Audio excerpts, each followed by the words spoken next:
Hello, everyone. Welcome to your podcast. Thank you for tuning in. The podcast specifically outside the studio with me, your host, Tessa Tovar, and joined by a very special guest today, Mattie Cummins.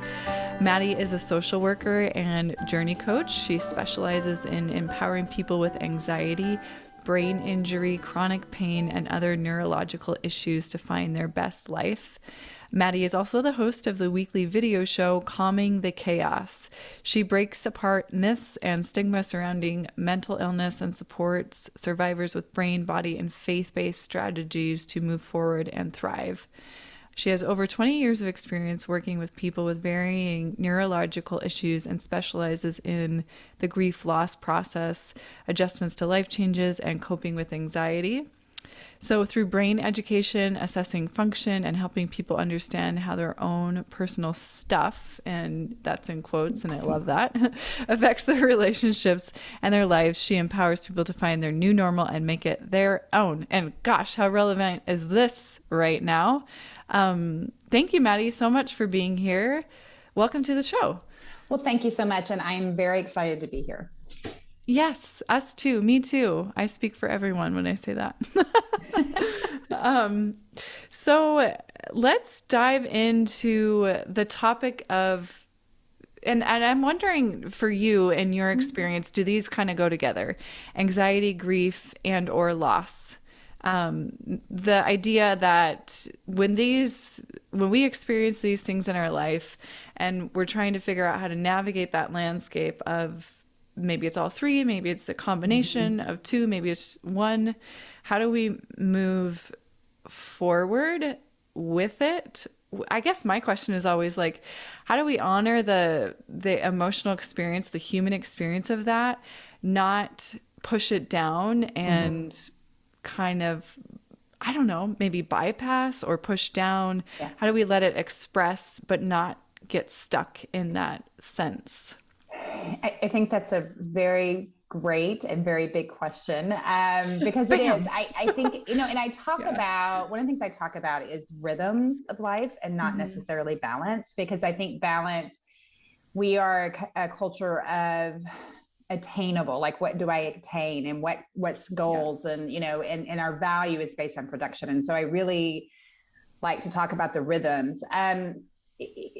What I think is really important is when we talk about the brain and anxiety and grief and loss, is everything that we connect is related to what our brain knows.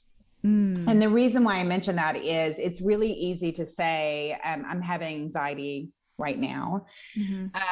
Typically that anxiety is related to something that it's a brain habit we've learned over time, either through our childhood experiences, through expectations, through pressure, whatever that looked like. We develop anxiety. And so what happens is, when grief happens, when loss happens, when trauma happens, our brain goes exactly to what it knows, which is the anxiety piece.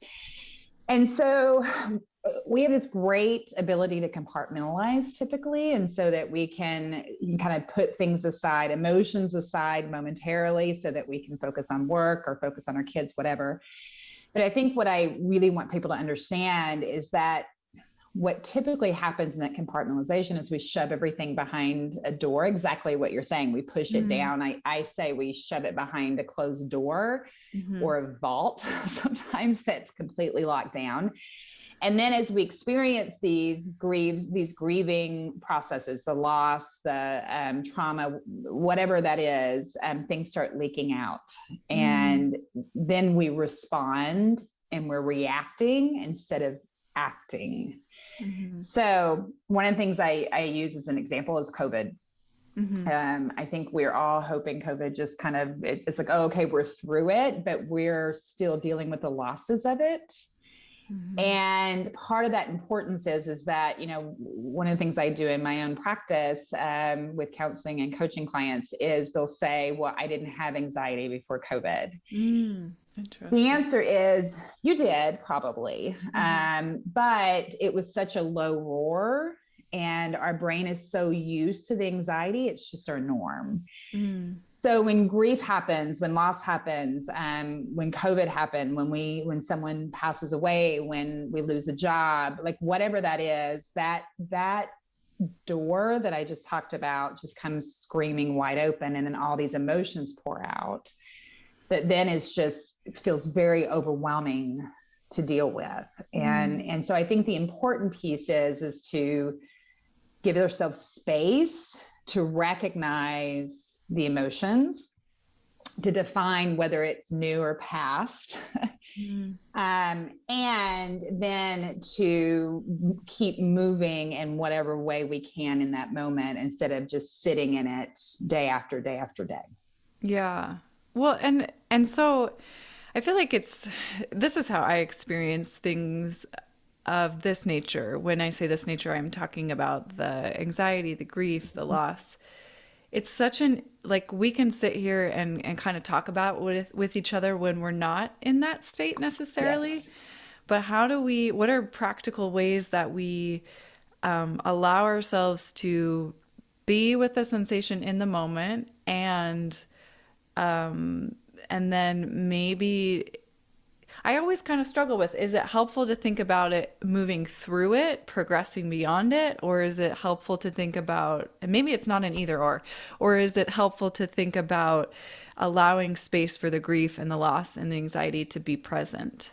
Does that make sense? It does. And I think yes, it makes perfect sense. And I think allowing the space is really important. And most of us growing up, and this, the discussion I have with families is our families always do whatever they know as well. And so, but we often aren't given the space to feel validated when we are sad, when we are experiencing life just feels like it's crushing us. It's this pick it up and move on.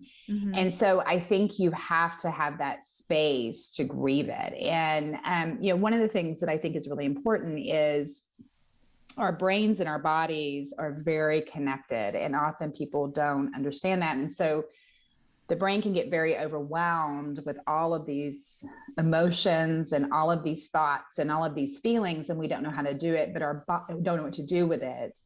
But our body is typically what we need to pay attention to first, because it's a physical sensation. And so what that might look like is, if I'm feeling overwhelmed emotionally, if I have a lot of anxiety, I have over time learned to stop and go, okay, wait, I have a tightness in my chest. That's my first signal that my brain is in chaos. So I will stop then and just, do some mindfulness practices around just breathing. And the breathing then allows my brain to get some oxygen, to calm down, to allow the frontal lobes to start working, which is what I need to process through what I'm feeling. And so it's really that practice of developing a habit of, okay, something's not up, my body's feeling this, here's what I need to do next to try to process. And like you said, to hold space in that moment for it. Yeah. Yeah, that's helpful. Thank you. I love the reminder. It's such a helpful reminder that the body, somatics of the body, will give us the cues. It's always talking to us. It's always giving us information. And at least in my experience, and I'm sure I'm not alone in this, sometimes I can get so stuck in my head that I can't even feel my body unless that invitation is presented to me. Are you breathing? Yes. Are your shoulders relaxed? How's your spine situated? Are you curved forward? Are you, doing something strange with your hips or your feet? Are you curling your toes? Are you holding tension in your hands? All of these things are such great cues to get a sense of what is going on in the body and how does that affect us emotionally and mentally and all of those things. Thank you. I guess that's kind of like the stuff of it, right? Yes. I'm thinking about, so you have experience working with brain injury and neuro issues. And when I think about things like that, I think of the idea that maybe if we're someone who's experienced a traumatic brain injury, or if we have neuro issues, we've dealt with a lot of doctors in our life. We've dealt with a lot of diagnoses. Maybe we've dealt with surgeries and multiple medications that we've tried over the years that may or may not help, that may or may not have side effects. So I'm curious about, first of all, just the general idea of brokenness. Do you believe that we're actually ever really truly broken? And then let's start there. I always get off on these long tangents, and then I'm like, that's a really long question. And there's like three questions in there. I think the brokenness, it's interesting because I certainly think life can make us feel broken. But I also believe that it's in the brokenness often that we find our best strength, and that we rise through the resilience, and we have sometimes strength and power that we didn't even know we have. And the image I love about brokenness is the art of kintsugi. I always say that wrong. Kintsugi, where the pottery would break, and then they hold it back together with gold. And it makes this incredibly beautiful, unique, well developed and designed pottery that is just even more valuable. And to me, that's what the brokenness does. Is I think that it's easy to say we're never broken, and I agree with that, but I think we feel broken. I think in those moments we feel like we're in pieces. And especially when we're in the grieving and loss process, because a piece of us, to whatever that piece is gone. And we're having to piece our lives back together. And so, that's where I really work with people to help them understand you may feel broken, but you're not. And we just need to find that resilience to help put you back together in a more beautiful way. I love that.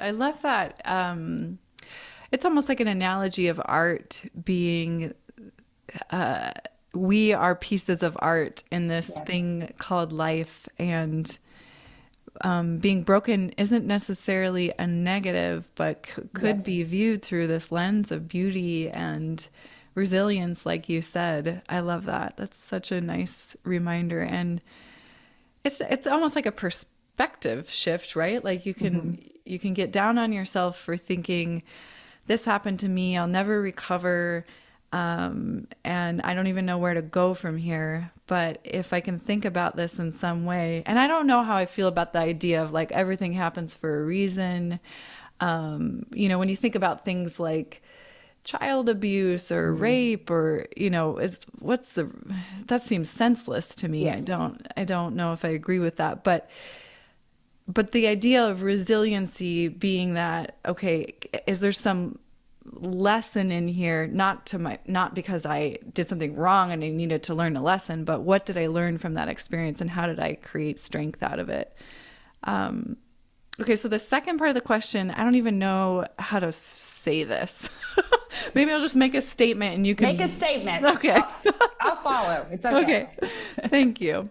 So I want to talk about neuroscience, neurobiology, neuro issues. I started to kind of talk about like being on medicine or having surgeries, living through things like chronic pain and chronic health issues. And my understanding of neural pathways create deep grooves in the brain. And so I'm wondering how these two things kind of relate to each other. And when we're thinking about how do I create positive outcomes, how do I create positive behaviors, and needing to like almost carve a new neurological pathway in the brain, is it harder for us to do when we have years and years of chronic pain, trauma, injury, and deeper neurological grooves that may have an undesirable outcome? I think the answer is Is it harder? It can be because those grooves are, and the emotional impact of those grooves, I think, is the important piece, can be very, very, very triggering on a regular basis. So one of the ways that I describe it is, as we go through these experience, exactly what you're talking about, these neurons connect. And so that when our brain experiences something, so let's say chronic pain, I think that's a good one to take because it feels very overwhelming for people. If I live with chronic pain and I have in my head, I start getting a little headache. My brain will immediately go to protection mode because that's what my neuron has connected. So the process of developing the new neurons so that you can kind of stop yourself and go, I don't know that, I don't have that information yet. That is not a fact that I'm going to go into this, long pain issue.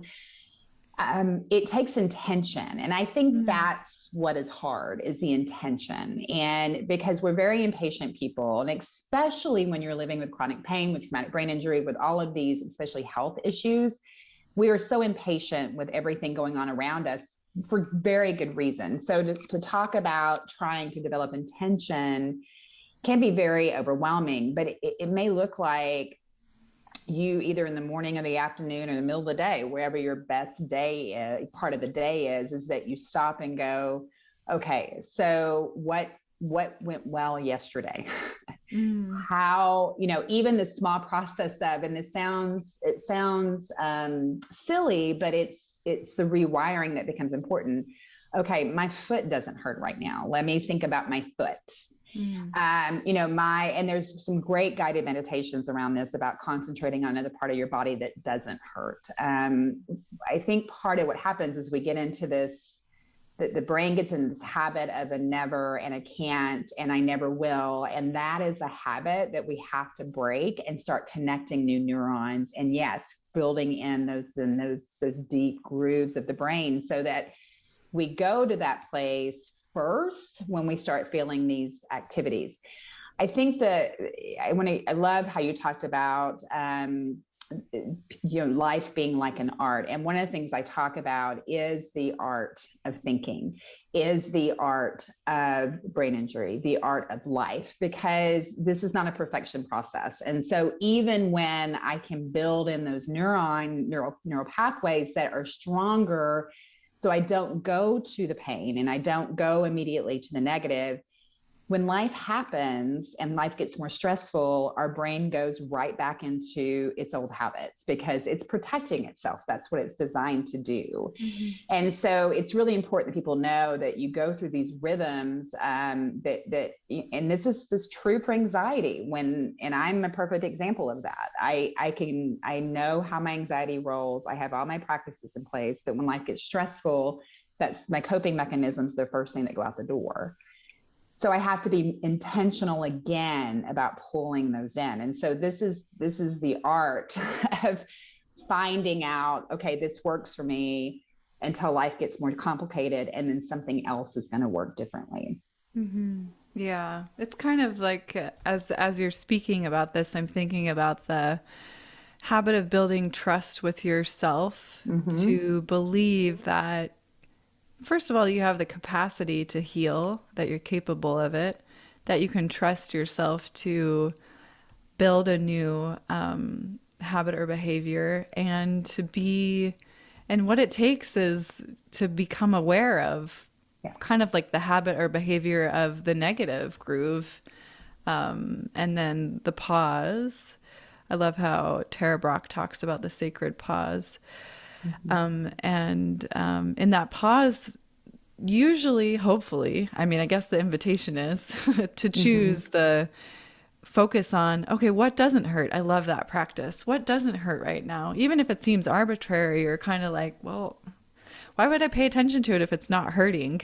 Right.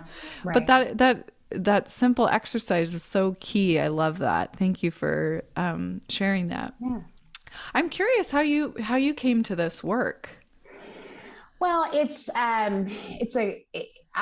when I was a very young social worker, I started working with people with brain injuries. And I was in my late 20s. And that's important because all my clients were also in their late 20s. And so it's the first time I had worked with people that were similar to me. And I became very fascinated by the brain, and the resilience of the brain, and the ability for the brain to just, we take it for granted how much it really does. And so through the process then over the years, I worked with many individuals with brain injuries and started realizing that anxiety goes hand in hand with life transitions. People with chronic pain, it's the life transition that the anxiety starts bringing in. And I don't think we pay enough attention to the life transition and the adjustment, because we, just like with anything else in trauma, with anxiety, COVID, brain injury, it's a life transition, and that's hard for our brains to process through. And so I became really just fascinated with how the brain is working in these moments, and how people that live every day that don't have all the medical issues still have these life transition issues and the anxiety issues, and the practice of the brain is still the same. It may look different because the brain injuries, because of the medical issues, all those other things, but it's still the same, and the intentionality is still the same. Yeah, yeah. So as I'm thinking about, or kind of imagining what life as a social worker would be like, I actually, one of my really good friends used to work for the Department of, what is it? I want to say DCS, Department of Child Services. Depends on the state, but yeah. Yeah, the state of Oregon. So I'm thinking back to her stories. She would share stories with me of having to go, what she would do would have to go to the homes of children that were at risk of being removed from their homes. So she would kind of have to assess, is this child safe here? Do I need to remove them and place them into temporary housing or maybe foster care? And she would describe these situations that, I mean, to someone like me, who I haven't ever experienced that level of trauma, just mind-boggling what the human spirit can endure. And so much empathy for people going through it, like really going through it. And also the juxtaposition of her going into these homes, and how does one in that role, in any kind of work like this, I really feel like it's so important as the caregiver or as the social worker to really understand how to create boundaries, how to make yourself safe, how to take care of your own emotions and not let that situation, I don't want to say impact you negatively, because you're seeing this really challenging human experience, and we want to have empathy and compassion for that, right? It's important. But how do we protect ourselves in that way to continue to do this work, because this work is so needed? What do those boundaries look like for you? I think boundaries are really, it's very difficult. And the reason why I mention that is that our own experiences, I don't think I can be a good social worker if I completely remove myself emotionally from what's happening. And even in my sessions that I have with clients, I think the boundary is really about not taking on their emotions. And the reason why I'm saying that is I think that's a boundary that a lot of us struggle with anyway, is I'm in the situation, I have empathy, I have compassion, but I'm not going to own your emotions. Yeah. And that to me is the key, because if I start owning their emotions, then I can't, be a step back from it.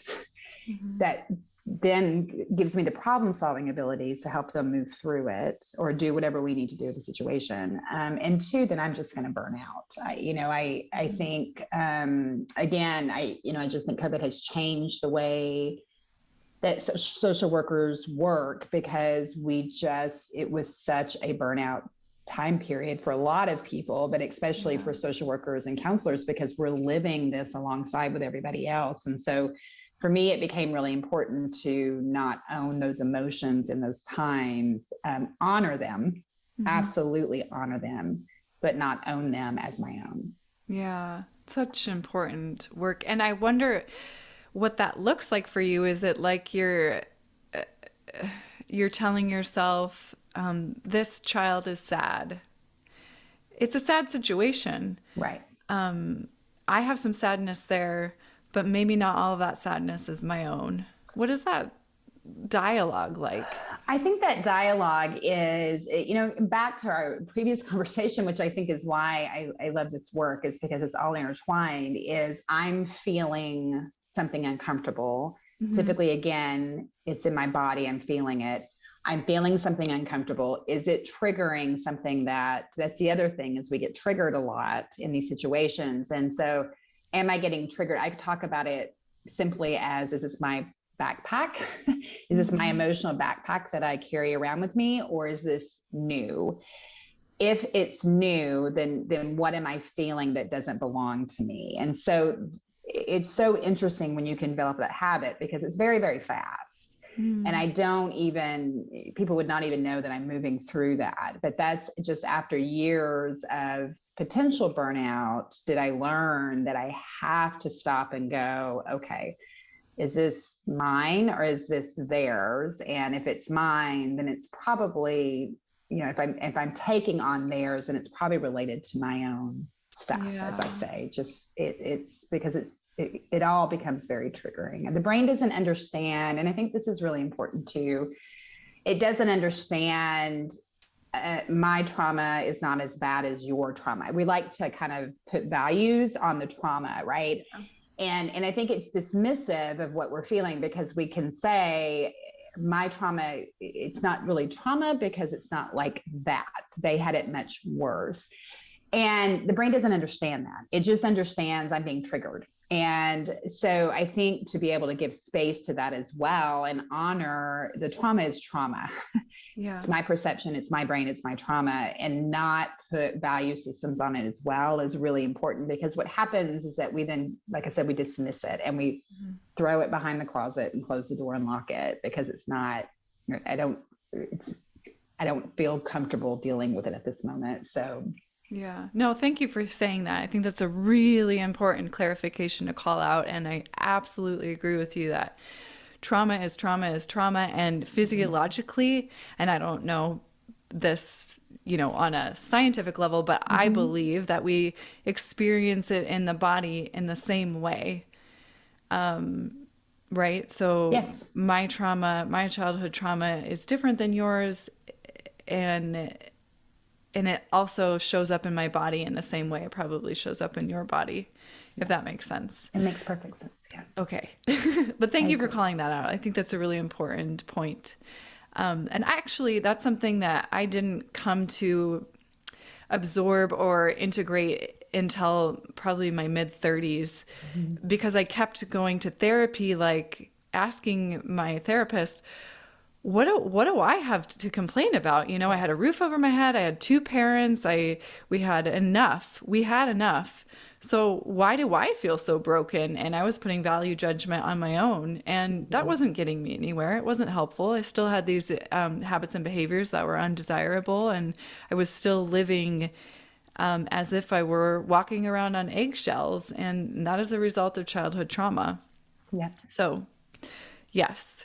I want to talk about memory, and this is so interesting to me in many different ways, in terms of like the capacity of the brain to memorize things, and also really interesting to me right now is memory as we age, and thinking about things like dementia, early onset Alzheimer's, or even just the sense that, like, as we get older, we can't remember things as well. This feeling like memory almost disappears. I wonder if you could speak to memory a little bit. Yeah, I think memory is really important because, I think most of us are aware of Alzheimer's and dementia. And as we get older, that becomes, I remember, and of course I have way too much information. My brain is a very dangerous place to start wondering about medical stuff going on. But I remember in my 30s, as my memory started getting a little bit, it felt like it was less connected. And I started, oh my gosh, am I early Alzheimer's? I mean, I think we all do this, right? We all start thinking we're having dementia, we have Alzheimer's. And I think one of the important things to remember is memory is a very complex function of the brain. And the reason why I'm mentioning that is, when my brain state is chaotic and I'm having anxiety and I'm very stressed, I will leave my house 5 times, not remembering if I closed the garage door, and I will come back 5 times before I figure out that I need to do something different, because there's this swirling going on. It's not that my memory's not working. It's that my brain is too busy with all of this stuff for the memory to work well. And so it takes attention, concentration, problem solving. It's just very, very complex. So, I think that kind of memory loss is related to anxiety, stress, mental chaos. It can also be, it's just anytime our brain doesn't have the optimal function, memory is going to escape. When we start thinking about, and I think Alzheimer's and dementia is, and I've been doing a lot of, I'm working on a brain health certification course right now with Daniel Amen. And so the reason I'm mentioning that is I'm right in the middle of all of this stuff around memory. And the Alzheimer's and dementia, there are risk factors that I think can help people know, okay, so I have a risk factor, I have a family history. But what generally just happens is that the brain just can't, because of all the other things going on in the brain medically, it can't hold on to the memory. And so that's why it's almost like it just dissipates, like it just kind of wanders around in the brain and then disappears. So, I think Alzheimer's and dementia is a very specific chemical imbalance that then causes the brain to not work as well as it needed to capture the memory, if that makes sense. Does that make sense? It does. Yeah, it makes sense. I mean, I agree. It's such a complex topic, and I find it simultaneously terrifying and fascinating, because in my the matriarchal side of the family, there is a history of Alzheimer's and dementia, and so I think a lot about what does the end of life look like for my mom as I watch her get older? What does it look like for me as I watch myself get older? And I have those moments where I'm like, is this early onset? It's scary, right? So I wonder about how do we, I mean, I'm sure the anxiety and the fear over developing something like that probably isn't helpful, but it's also a signal to me that this is something that I should probably address, whether it's lifestyle, whether it's nutrition, whether it's maybe testing for the gene, because I believe that's something that you can do. Yes. Yep. There's a specific gene that you can get tested for. And I think one of the things that's important is one of the things, that's what I wanted to point out. One of the things I think that you said is really important is not all anxiety is bad. We hear anxiety as this, medical diagnosis that causes all this chaos, and it does. But anxiety is our signal, and when it's a healthy anxiety, that we need to be doing something different, or we need to be worried about how do we change this outcome. So I think it's okay that we worry a little bit about our health. And I think for all, there's very specific things we can do to help slow down the process if we have the gene. I think testing is very important, although it can be very scary. And it doesn't mean if you have the gene, it doesn't mean that you're going to get Alzheimer's. It just means that you're higher risk. But, diet is super important, clean eating, low carbs, lots of fruits and vegetables. The keto diet has been shown in studies to really slow down that process of Alzheimer's and dementia. The other thing that's really important that I think we some of us naturally do and some of us don't, is constant learning. Yeah. Over time, the brain loses, the new learning becomes harder just because as the brain ages, those neurons just don't connect as well. So this constant learning something new is really, really important because it keeps the brain engaged and it keeps it from aging as fast. The other thing that I like is, lots of people, there's really simple brain games that people can do. It's Scrabble, lots of problem solving games. There's a game called, it's called Parking Lot, actually. It's the high level games that are high level executive function, which is problem solving, memory, attention, concentration, all that stuff you need to be a functioning adult. Games that work on that executive function. There's also, several apps that you can use that assesses brain function in the beginning and then gives you brain games based on what you're not doing as well. Mm-hmm. And for those of us that are type A, they're really, really hard to do because it's like, oh my gosh, they keep giving me this one I can't do and I want to do this one, but it's because it's working on that brain function. And so those are some things that are really great to do to keep that brain moving. Yeah. That's a good reminder. I keep thinking I want to brush up my Spanish and really hone the skill of a new language. That feels like a really intriguing way to sharpen my memory and retention skills. Yeah. So you're inspiring me to, I don't know, download Rosetta Stone or something like that.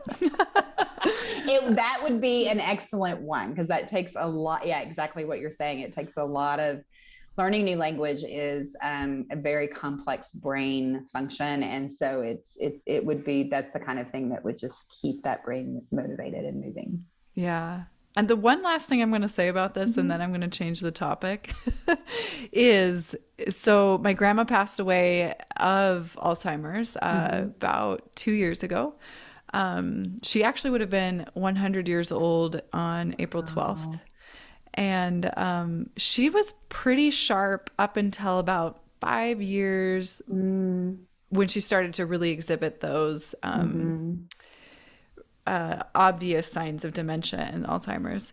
But she was doing crossword puzzles her whole life. She always had a crossword puzzle in her hand. And so I guess, as I look at that, I think, well, she lived a really long life and she got into her upper 90s. She almost made it to 100 with this great brain capacity. So, maybe, I don't know where I'm going with that. I just thought I'd share that. Well, I think I'll go there for you. Okay, thanks.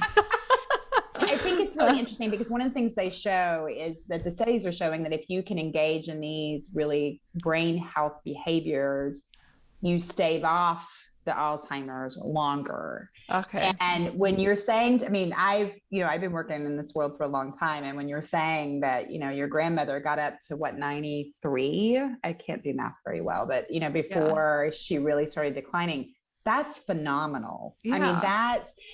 Those last 5 years are very tragic and they're very hard. Don't misunderstand me, but her ability to maintain, to stave that off for that long says a lot about crossword puzzles. I think that's a dying art. Like we don't do these hard brain things anymore. Right. And those are the kinds of things that can be very helpful, delaying the start of the Alzheimer's and therefore keeping it at a shorter capacity. Yeah. Thank you for wrapping that up. I think that's what I was getting at. You took the words out of my mouth, Mattie. Thank you. You're welcome. I translate the brain. That's what I do. Yes. So helpful. I should have you with me at all times. I'm curious. I'm always so curious about daily ritual habits and behaviors for people like yourself, working professionals, experts in your area. Do you have any daily habits and behaviors or rituals, however you want to think about them, that kind of keep you feeling like this is how I stay calm, this is how I stay grounded, this is how I stay feeling good?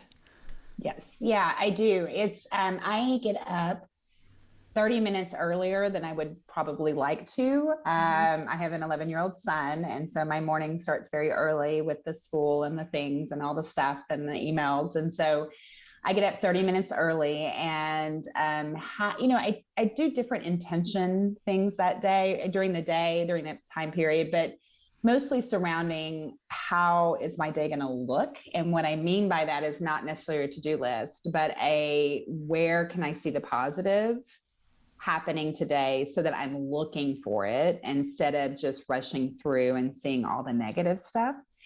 And so I may just, write down a couple of things I'm looking forward to that and then that means I'm going to spend more time on those things than the stuff that doesn't fill me up.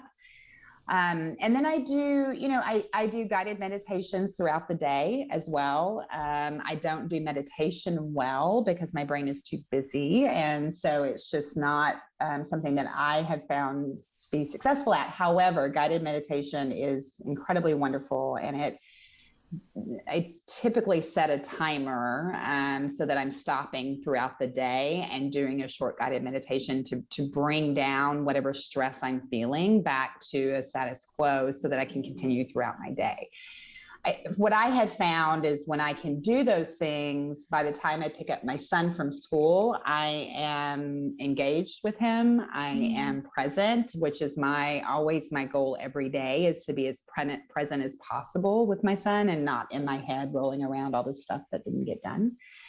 And my days just go better. Yeah. I'm just in a more positive spin. So, yeah. And like all things, there are days that I don't get those things done. I wake up late. I get stressed out. We tend to completely lose some of our coping mechanisms when we're feeling overwhelmed. And so then those daily practices become more important to intentionally put into place. Yeah. There's this great quote. I think it's James Clear, Atomic Habits. Mm-hmm. It's something along, I'm probably going to butcher this, but it's something along the lines of, we don't rise to the level of our goals, we fall to the level of our habits. Yes. Have you heard that? Yes, I have. And I love that, because I think as a goal-oriented society, I don't even write down 3 goals that I'm going to do today. I don't even really there, again, it's a rhythm. I like to have goals that I'm looking forward to for the year. And then how am I, just kind of designing my life around those goals. But I'm not going to get there without the daily habits of making it happen. Yeah. Thank you for sharing those. I love that you sprinkle throughout the day breaks, guided meditation breaks. I think that, at least for me, I put a lot of pressure on myself to do that kind of stuff before the world wakes up, and then feel really bad about myself when I didn't check that box early in the morning. So I feel like I've been given permission to do that throughout the day and let it be a break and something that is deserved and welcomed. Yeah. Good idea. Yeah, because then you're more effective, right? You're more centered, and you're more the brain is calmer so that you can do more. Right. And the breaks are so valuable. I mean, I know there's tons of studies out there proven to show it's important to step away from the screen. It's important to look off into the distance, like unfocus your eyes for a little bit. And that productivity, I think there's something, I heard this statistic once, there's something like, I'm going to throw out a number. I can't remember what it is. It's a lot less than we think. Hours in a day where you're actually being productive, and the rest are really not productive hours. I'm going to say like 4 hours. I think it's actually less than that. I'm not sure. It's pretty low. Yeah, I don't remember the number either, but I've seen similar studies, and it is low, because I think what people have to understand is our brains are not designed to sit for 8 hours and do tasks. I mean, it's part of what's happening as well is that inside the brain, there's one of the examples I use is, it seems silly, but if I have pain in my lower back, and I don't normally have pain in my lower back, and I'm trying to work, my brain is constantly going to that lower back all day long, going, what is that? What is that? What is that? And I'm having to push it away. And that is happening. That kind of environmental chaos is happening throughout the day and our brains just don't have the energy to just work for 8 hours a day. It just Yeah. I wonder, do you see that? I'm just so, it's interesting as the pandemics really seem to have changed the landscape for the traditional worker in that, well, now we know that working from home is actually a possibility. We did it. Yes.